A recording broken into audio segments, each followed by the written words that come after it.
বিশ্ব মানবাধিকার দিবস আজ ১৯৪৮ সালের ১০ ডিসেম্বর বিশ্বব্যাপী মানবাধিকার রক্ষা ও উন্নয়নের লক্ষ্যে জাতিসংঘের সাধারণ পরিষদ মানবাধিকারের সর্বজনীন ঘোষণাপত্র গ্রহণ করে।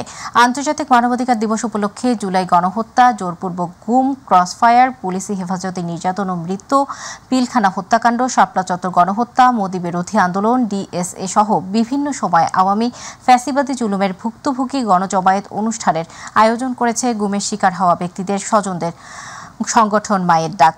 সারা দেশ থেকে ভুক্তভোগী ব্যক্তি পরিবার সোহরাওয়ার্দী উদ্যানে এসে তাদের অভিজ্ঞতার স্মৃতিচারণ এবং বিচারের দাবি জানাচ্ছেন এই অনুষ্ঠানে।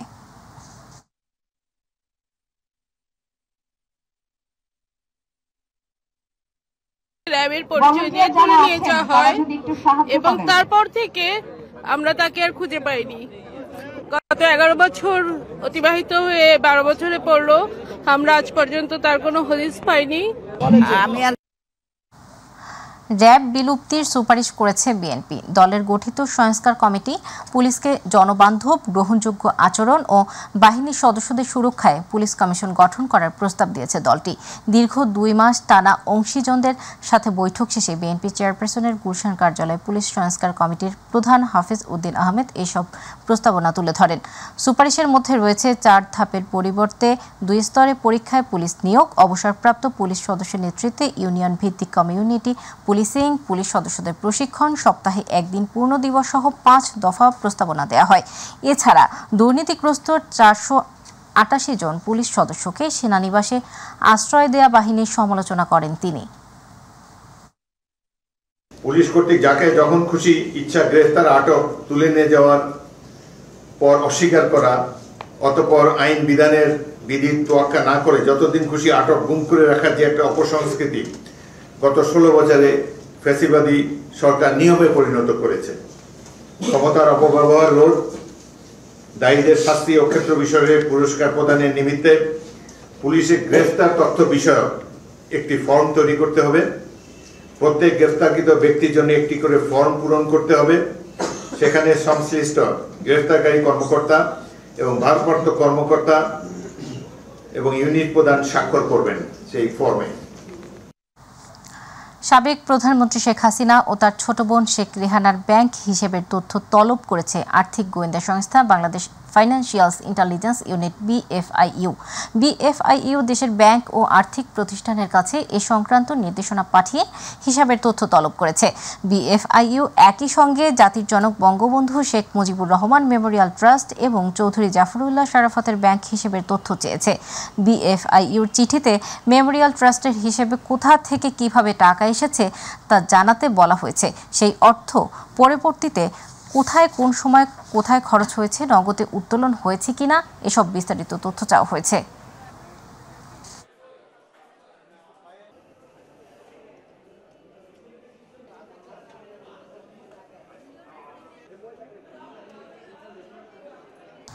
আওয়ামী লীগ সরকারের শাসনামলে বঞ্চনা ও বৈষম্যের শিকার 754 জনকে পদোন্নয়নের সুপারিশ করা হয়েছে। আজ প্রধান উপদেষ্টার কাছে এ বিষয়ে প্রতিবেদন জমা দেবে জনপ্রশাসন মন্ত্রণালয়ের উচ্চ পর্যায়ের কমিটি। অবসরে যাওয়া কর্মকর্তাদের 119 জনকে সচিব, 41 জনকে সচিব পদমর্যাদায় গ্রেড 1 পদ এবং 528 জনকে অতিরিক্ত সচিব পদমর্যাদা দেবার সুপারিশ করা হয়েছে। এদিকে ক্ষয়ক্ষতি কিভাবে পুষিয়ে দেয়া যায় তা নির্ধারণে সাবেক অর্থ সচিব জাকির আহমেদ খানকে প্রধান করে কমিটি গঠন করে জনপ্রশাসন মন্ত্রণালয়, যাদের 3 মাস সময় দেওয়া হয়। 5 সদস্যের এই কমিটি 2009 সালের জানুয়ারি থেকে 2024 সালের 4 আগস্ট পর্যন্ত পদোন্নতি সহ নানা হেনস্থার শিকার কর্মকর্তাদের সুযোগ সুবিধা দিয়ে ক্ষতি পুষিয়ে দেওয়ার সুপারিশ করেছেন প্রতিবেদনে। সিঙ্গাপুরে অর্থ পাচারের অভিযোগে মামলায় বিএনপির ভারপ্রাপ্ত চেয়ারম্যান তারেক রহমানের 7 বছরের সাজা স্থগিত করেছেন আপিল বিভাগ। একই মামলায় তারেক রহমানের বন্ধু ও ব্যবসায়ী গিয়াস উদ্দিন আল মামুনের 7 বছরের সাজা স্থগিত করা হয়েছে।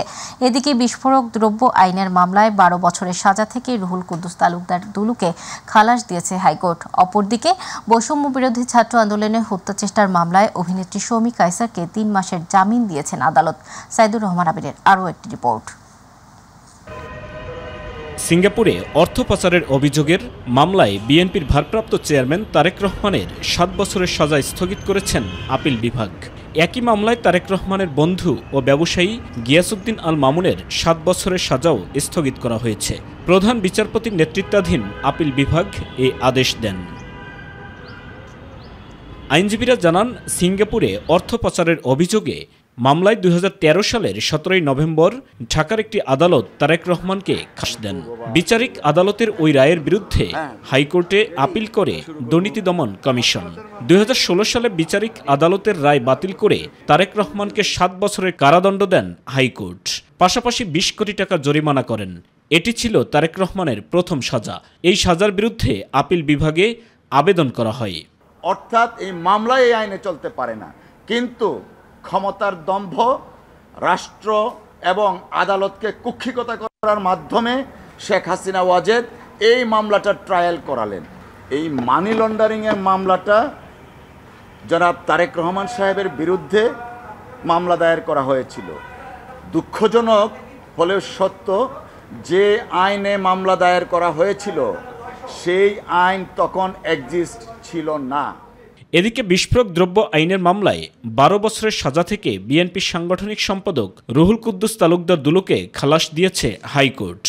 এই মামলাটি আমরা আপিল করি 2007 সালে অনারেবল হাইকোর্ট ডিভিশনে, এবং আপিল শুনানি অন্তে আজকে বিচারপতি মোহাম্মদ আসাদুজ্জামান, বিচারপতি মোহাম্মদ A.K.M. আসাদুজ্জামান এবং বিচারপতি সৈয়দ ইনায়েত হোসেন সাহেবের কোর্টে রায়ের জন্য ছিল। আজকে রায় দিয়েছে, মামলা সকল আসামি বেকসুর খালাস হয়েছে। অপরদিকে বৈষম্য বিরোধী ছাত্র আন্দোলনে হত্যা চেষ্টার ঘটনায় রাজধানীর উত্তরা পূর্ব থানায় করা মামলায় অভিনেত্রী শমী কায়সারকে জামিন দিয়েছেন আদালত। সেশন আদালতে ওনার বেলের জন্য আবার আবেদন করি, সেটাও রিফিউজ হওয়ার পরে আমরা যে প্রসিডিউর অনুযায়ী আমাদের মাননীয় হাইকোর্টে আমরা ওনার বেল আবেদন করি। তো মাননীয় হাইকোর্ট ওনার বেল আবেদনের শুনানি অন্তে আজকে ওনাকে জামিন মঞ্জুর করেছেন। এছাড়া দেশের অধস্তন আদালতের 51 বিচারিক ও বিচার বিভাগীয় কর্মকর্তার দুর্নীতির তদন্ত চেয়ে করা রিট খারিজ করেছেন হাইকোর্ট। আর ভর্তি পরীক্ষায় পোষ্য কোটা ও খেলোয়াড় কোটা কেন অবৈধ হবে না তা জানতে চেয়ে ঢাকা বিশ্ববিদ্যালয়কে 2 সপ্তাহের রুল জারি করেছেন উচ্চ আদালত। ভর্তি পরীক্ষায় পোষ্য কোটা এবং খেলোয়াড় কোটা, এই দুটি কোটা রাখা কেন অবৈধ এবং কর্তৃত্ব বহির্ভূত ঘোষণা করা হবে না, এই মর্মে আজকে মাননীয় আদালত রুল জারি করেছেন। আগামী 2 সপ্তাহের মধ্যে ঢাকা বিশ্ববিদ্যালয় কর্তৃপক্ষকে জবাব দিতে বলা হয়েছে। যে সুপ্রিম কোর্ট গার্ডিয়ান হিসাবে আজ বিচার বিভাগকে একটা স্বাধীন উচ্চতায় নিয়ে গেছেন, এবং এই যে 51 জন যারা জুডিশিয়াল হাই অফিসিয়াল, এদের বিরুদ্ধে যে তথাকথিত দুর্নীতির অভিযোগ আনা হয়েছিল সেটা সমূলে ধ্বংস হয়ে গেল। সুতরাং আজকে যে বিচারকের বিরুদ্ধে যে ক্লেম, সে ক্লেম আর থাকলো না। সাইদুর রহমান আবির, মাই টিভি, ঢাকা। জয় বাংলা জাতীয় স্লোগান ঘোষণা করে হাইকোর্টের রায় স্থগিত করেছেন আপিল বিভাগ। দুপুরে এ আদেশ দেন প্রধান বিচারপতি ডক্টর সৈয়দ রেফাত আহমেদের নেতৃত্বাধীন 4 সদস্যের আপিল বিভাগ। এর আগে চলতি বছর জয় বাংলাকে জাতীয় স্লোগান ঘোষণা করে হাইকোর্টের দেয়া রায় স্থগিত চেয়ে আবেদন করেছিল রাষ্ট্রপক্ষ। জয় বাংলাকে জাতীয় স্লোগান হিসেবে ঘোষণা চেয়ে 2017 সালে সুপ্রিম কোর্টের আইনজীবী ডক্টর বশির আহমেদ রিট করেন। 2020 সালের 10 মার্চ জয় বাংলাকে জাতীয় স্লোগান ঘোষণা করে রায় দেন বিচারপতি FRM নাজবুল আহসান ও বিচারপতি KM কামরুল কাদেরের সমন্বয়ে গঠিত হাইকোর্ট বেঞ্চ। পরে 2022 সালের 20 ফেব্রুয়ারি জয় বাংলাকে জাতীয় স্লোগান হিসেবে স্বীকৃতি দেওয়ার সিদ্ধান্ত অনুমোদন দেয় শেখ হাসিনার মন্ত্রিসভা।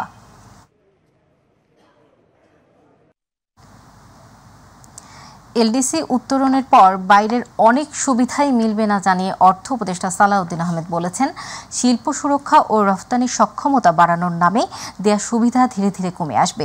সকালে রাজধানীর আগারগাঁওয়ের রাজস্ব ভবনে ভ্যাট দিবস উপলক্ষে আয়োজিত অনুষ্ঠানে তিনি একথা বলেন। এ সময় করদাতাদের প্রত্যক্ষ ও পরোক্ষ সেবা নিশ্চিতের তাগিদ দেন অর্থ উপদেষ্টা। তিনি আরও বলেন, সবাই একই হারে ট্যাক্স দেবে না, যার যার আয় অনুযায়ী দিতে হবে। হজের ক্ষেত্রে ট্যাক্স কমানো হয়েছে, ভ্যাট না দিলে এ ধরনের সেবা দিতে সমস্যা হবে। সেবা সুনিশ্চিত করা সরকারের কর্তব্য।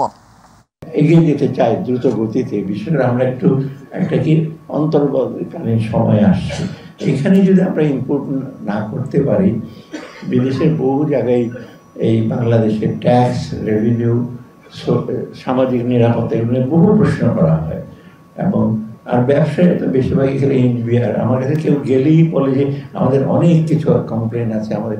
ইভেন আমি যখন বাণিজ্য মন্ত্রী ছিলাম তখনও বলে স্যার আমাদের এনবিআরে যেতে হবে, এটা করতে হবে, ওটা করছে না। তবে একটু আপনারা একটু লক্ষ্য করেন, তাদেরও সীমাবদ্ধ থেকে তাদের কথা ম্যান্ডেট আছে, সব চাইলেই তো দিয়ে যাওয়া যাবে না। আলুর দাম নিয়ন্ত্রণে সরকার ব্যর্থ হয়েছে বলে জানিয়েছেন বাণিজ্য উপদেষ্টা শেখ বশির উদ্দিন। আর যেন সমস্যা না হয় তা নিয়ে কাজ চলছে বলেও জানান তিনি। সকালে এক অনুষ্ঠানে অংশগ্রহণ শেষে সাংবাদিকদের প্রশ্নের জবাবে তিনি এসব কথা জানান। সরবরাহ চেইন ঠিক রাখতে তেলের দাম লিটার প্রতি 8 টাকা বাড়ানো হয়েছে উল্লেখ করে রমজানে বাজার স্থিতিশীল রাখার প্রতিশ্রুতিও দেন বাণিজ্য উপদেষ্টা। কৃষি পণ্যের ক্ষেত্রে সরকার আমদানিকে উদারীকরণ করেছে। আমাদের আঞ্চলিক বাণিজ্যে ভারত থেকে আমাদের যেসব পণ্য দেশে এসে আমাদের পেঁয়াজ হোক, আলু হোক বা অন্যান্য যে কৃষি পণ্যগুলো যখন আমাদের ঘাটতির সময় আমরা নিয়ে আসি, এই বাণিজ্যের ক্ষেত্রেও একটা সাময়িক সমস্যা হয়েছিল। আমরা চেষ্টা করছি যেন এই সমস্যাগুলো দূরীভূত হয় এবং বাজারে সরবরাহ বৃদ্ধির মাধ্যমেই আমরা দামটাকে কমাতে পারি। আমন মৌসুমে ধান ও চালের দাম বাড়িয়ে নতুন দর নির্ধারণ করা হলেও খুশি নন কুষ্টিয়ার মিল মালিক ও কৃষকরা। দর বাড়লেও লোকসানের কথা বলছেন মিল মালিকরা, আর কৃষকরা বলছেন খোলা বাজারে ধানের দর বেশি, সেখানে গুদামে ধান দিতে বাড়তি খরচের পাশাপাশি পোহাতে হয় নানা রকম ঝুঁকি ঝামেলা। সার, কীটনাশক সহ ধান চাষের সকল উপকরণের দাম বৃদ্ধিতেও চরম ক্ষোভ রয়েছে তাদের। প্রতিনিধি আব্দুল রাজ্জাক বাচ্চুর রিপোর্ট, জানাচ্ছেন শামস তাবরেজ উচ্ছ্বাস। কুষ্টিয়ায় এবার আমনের ফলন ভালো হয়েছে। এরই মধ্যে মাঠে মাঠে ধান কাটা ও মারায়ে ব্যস্ত সময় পার করছেন এখানকার কৃষকরা। এবছর 2 টাকা বাড়িয়ে ধান 33 টাকা ও 47 টাকা কেজি দরে চাল কেনার সিদ্ধান্ত নিয়েছে সরকার। তবে সরকার নির্ধারিত ধানের মূল্য নিয়ে সন্তুষ্ট নন জেলার কৃষকরা। তারা বলছেন, যেখানে খোলা বাজারে এখন প্রতিমন ধান বিক্রি হচ্ছে 1350 টাকা থেকে 1400 টাকারও বেশি দরে, সেখানে সরকার 1320 টাকা মন ধরে ধানের দর নির্ধারণ করায় চাষিদের স্বার্থ রক্ষা হয়নি। ধানের দামই 1500 টাকা খরচ, তা আমাদের সরকার কোন দিতে আমার সুবিধা দিচ্ছে। সবকিছু দাম কমানোর পরে আমরা হলো ধানের দাম তাহলে ওই সরকারের নিয়মেই দেবো। ক্ষোভ রয়েছে সার, কীটনাশক সহ ধান চাষের সকল উপকরণের মূল্য বৃদ্ধিতেও। যদি রেটটা বাড়াইতো তাহলে পারে দেখা যাচ্ছে যে আমরা সরকার একটু নিজে থেকে দিতাম, আমরা এই জন্যই এখান থেকে দিয়ে দিচ্ছি কম রেটেই, 50 টাকা কমেই দিয়ে দিচ্ছি। 1300 তো বিক্রি করছে সরকারের মাঠে লাভাক, লোকজন আসে ধান নিয়ে যাক। অন্যদিকে গতবারের তুলনায় চালের দাম কেজিতে 2 টাকা বাড়িয়ে 47 টাকা করেছে সরকার। তবে এ দর নিয়ে চালকল মালিকদের মধ্যে রয়েছে মিশ্র প্রতিক্রিয়া। আমাদের মিল মালিকদের যে চালের রেট দিয়েছে, সে রেট হিসেবে আমরা 8-9 টাকা কেজিতে লস হিসেবে আসি। এখানে মিল মালিকরা চাল দেওয়ার জন্য মানে তারা সরকারের খাদ্যতে চুক্তি করছে, তারা চাল দেওয়ার জন্য আগ্রহী।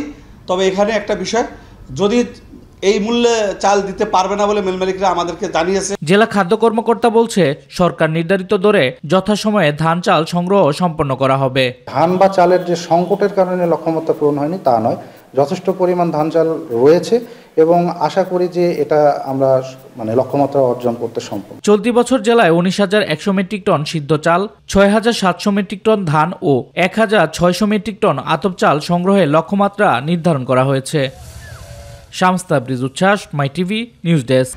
চট্টগ্রাম আদালতে বাংলাদেশ সম্মিলিত সনাতনী জাগরণ জোটের মুখপাত্র চিন্ময় কৃষ্ণ দাস ব্রহ্মচারীর জামিন নামঞ্জুরকে কেন্দ্র করে পুলিশের উপর হামলা ও ভাঙচুরের মামলায় 8 আসামির 5 দিনের রিমান্ড মঞ্জুর করেছেন আদালত। সকালে চট্টগ্রাম মেট্রোপলিটন ম্যাজিস্ট্রেট আলমগীর হোসেনের আদালত এই আদেশ দেন। চট্টগ্রাম আদালতের সহকারী public prosecutor APP Raihanul Wajed Chowdhury বলেন, চিন্ময় অনুসারীদের তাণ্ডবের ঘটনায় কোতোয়ালি থানায় দায়ের হওয়া একটি মামলায় 8 আসামিকে জিজ্ঞাসাবাদের জন্য 7 দিনের রিমান্ড আবেদন করেন তদন্ত কর্মকর্তা। শুনানি শেষে আদালত প্রত্যেকের 5 দিন করে রিমান্ড মঞ্জুর করেন। এবারে আমাদের কৃষি।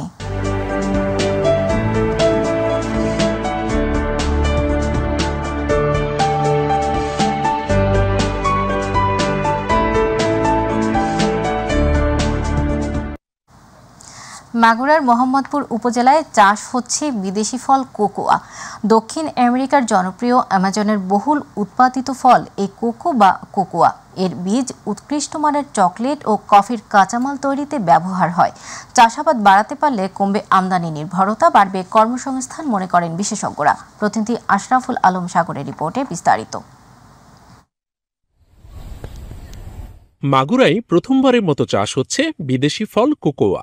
জেলার মোহাম্মদপুর উপজেলার রাজাপুর ইউনিয়নের রাজপাট গ্রামের বাসিন্দা সম্পদ মণ্ডল শখের বশে বিদেশ থেকে বেশ কয়েকটি চারা এনে এই বাগান তৈরি করেন। এখন সেই গাছে কাঁচা পাকা অবস্থায় ঝুলছে দক্ষিণ আমেরিকায় বহুল উৎপাদিত ফল কোকোয়া। উৎকৃষ্ট মানের চকলেট, আইসক্রিম, মাখন, রুটি, পুডিং, প্রসাধন সামগ্রী ও পানীয় তৈরিতে কোকোয়া ব্যাপক হারে ব্যবহার হয়। উদ্যোক্তা সম্পদ মণ্ডল জানান, তার বাগানের গাছে প্রচুর ফুল ও ফল আসছে। কোকোয়া চাষে সরকারি পৃষ্ঠপোষকতা পেলে এর চাষাবাদ বিস্তৃতি পাবে ব্যাপকভাবে। আমার বাগানে অনেক ফুল ফল আসছে, এটা যদি সরকারি সহযোগিতা পায় আমি অনেক ব্যাপক আকারে শুরু করব। দর্শনার্থীরা বলেন এগুলো খেতে অত্যন্ত সুস্বাদু, টক মিষ্টি মিশ্র স্বাদের। অনেকেই এসেছেন বাচ্চাদের জন্য ওই ফল কিনতে এবং বাগান তৈরির জন্য চারার খোঁজে। এ বাগানে অনেক পাকা ফল আছে এবং মিষ্টি এবং সুস্বাদু। ফলটা বিদেশি ফল, আমি এর আগে খাইছি, খুব সুস্বাদু। ঘুরতে এসেছি, দেখেছি, পছন্দ হয়েছে, তাই আমি চারা কিনে বাড়ির পাশে লাগানোর জন্য নিয়ে যাব। এই উন্নত মানের চকলেটে এই ফলটা কাজে লাগে। স্থানীয় কৃষি বিভাগ বলছে এটি হালকা রোদ পড়ে এমন ছায়াযুক্ত জায়গায় ভালো হয়। কোকোয়ার বাগানে মিশ্র ফসল চাষ করা যায়। কোকোয়া চাষে সম্পদ মণ্ডলকে নিয়মিত পরামর্শ দেয়া হচ্ছে বলেও জানানো হয়। আমরা প্রায় তার বাগান ভিজিট করি এবং প্রয়োজনীয় পরামর্শ দিয়ে থাকি। তো কেউ যদি বাণিজ্যিক ভিত্তিতে এটা চাষ করতে চায় তাহলে এটার বেশ সম্ভাবনা আছে আগামী দিনে, এবং আমাদের সাথে যদি কেউ যোগাযোগ করে আমরা তাকে প্রয়োজনীয় পরামর্শ দিতে পারব। দক্ষিণ আমেরিকার আমাজনে বহুল উৎপাদিত এই কোকোয়া ফল চাষের বিপুল পরিমাণ সম্ভাবনা রয়েছে বাংলাদেশেও। প্রতি বছর কয়েকশো কোটি টাকার কোকো আমদানি করতে হয়। দেশে এই উৎপাদন যদি ছড়িয়ে দেওয়া সম্ভব হয় তাহলে বিপুল পরিমাণ অর্থ বাঁচানো সম্ভব হবে বলে মনে করছেন সংশ্লিষ্ট মহল। আশরাফুল আলম সাগর, মাই টিভি, মাগুরা।